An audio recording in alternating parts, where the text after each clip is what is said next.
दर्शकवृन्द दुर्गा प्रसाई आफै गाडी चलाएर अगाडि बढ्दै हुनुहुन्छ। निकै नै अप्रिय अवस्था देख्न सक्छौं हामी।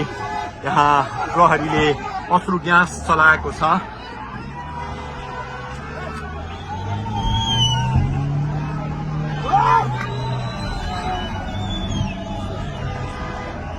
यो तीनकुनेको सडक हो, तीनकुने क्षेत्र हो। उहाँ आफै आफै गाडी चलाउँदै अगाडि बढिराख्नु भएको छ। हामी दुर्गा प्रसादसँगै अगाडि बढिरहेका छौँ। यहाँ निकै ठुलो मात्रामा युवाहरूको उपस्थिति देख्न सकिन्छ। ठुलो मात्रामा युवाहरूको उपस्थिति, प्रहरीको बार तोडेर दुर्गा प्रसाई आफै अगाडि बढ्दै हुनुहुन्छ।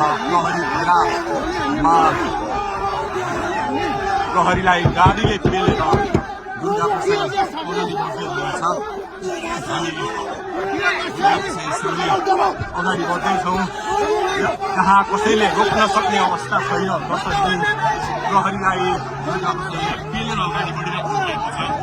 प्रहरी गाडीको चाबी खोज्न लागिपरेको छ र दुर्गा प्रसाईले प्रहरीको एक लेयर तोडिसक्नु भएको छ र अब अगाडि सशस्त्र प्रहरीको टोली रहेको छ। उहाँ अगाडि बढिराख्नु भएको छ। यो गाडीमाथि प्रहरीले अन्धाधुन्दा लाठीचार्ज गरिरहेको छ।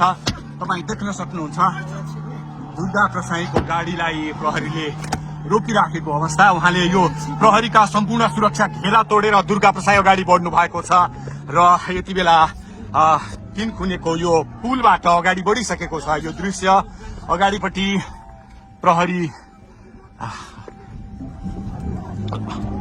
प्रहरीका यी घेरा तोडेर दुर्गा प्रसाई अगाडि बढिराख्नु भएको छ। हामी दृश्य देख्न सक्छौं।